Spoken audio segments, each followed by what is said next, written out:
All right, I got to chime in here. Everyone's talking about Jimmy Kimmel being suspended indefinitely from ABC, from his show, stemming from comments he made. One, I guess he was insinuating that the Charlie Kirk assassin was far-right MAGA, one of their own followers. And then two, he made a joke about Trump not really caring or being sympathetic that Charlie Kirk was assassinated. Now, I think I have a unique take on this because I run a fairly large media company. I also do media. So you're seeing a lot of people right now, and I tweeted about it right away, being like, cancel culture, the right is so hypocritical, they're so anti-cancel culture, and now they want cancel culture.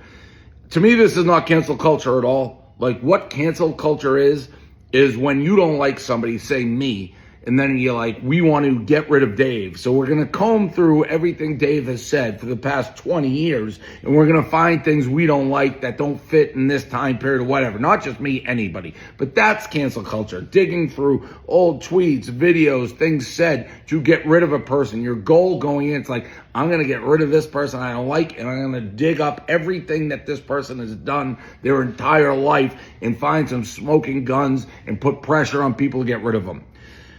This, what happened to Kimmel, I would say, is consequences for your actions in real time, statements in real time. He made jokes that people didn't like. He tried to say that the assassin was part of the far-right MAGA. He's not.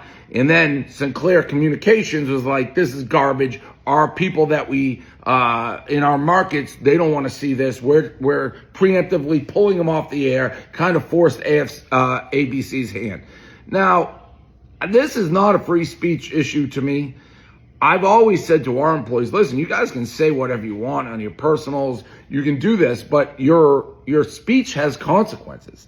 If people start putting pressure on me because you're saying things that they don't like, this is a capitalist market. Like when the juice isn't worth the squeeze, decisions have to be made. And for Kimmel, his ratings are down. And by the way, I'm not like, I hated Colbert. I found him annoying to watch. Kimmel I don't watch, but, I take it or leave it.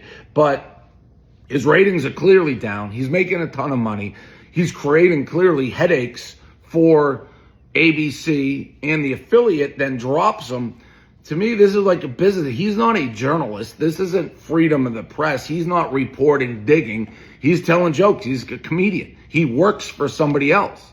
Whenever you work for a company or work for somebody else and you are making statements or doing things that are creating headaches for the people up top, you're forced with a decision. What do? Here they decided the easiest move, ABC, Disney, was to suspend him.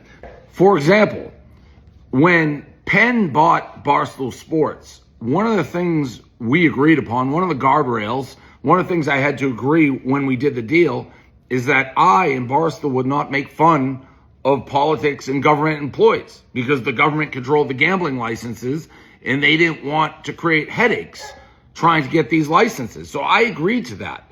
That's part of being in business. I wasn't allowed to create headaches for my employer. I knew that.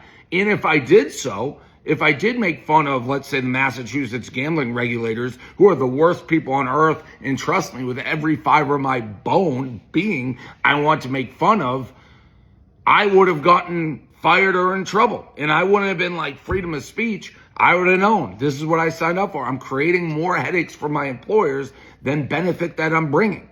Essentially, that's what Kimmel's doing right now, right? He's creating more headaches than he is bringing in benefit. Again, this isn't freedom of the speech. This isn't cancel culture. This is Jimmy Kimmel isn't being successful enough right now, right here in time, for all these headaches to be worth it to keep him on the air. And that's in any field. Anytime you work for somebody else, anything you say that creates giant headaches for your boss can end up in career repercussions. That is not cancel culture. That is living in a capitalist society.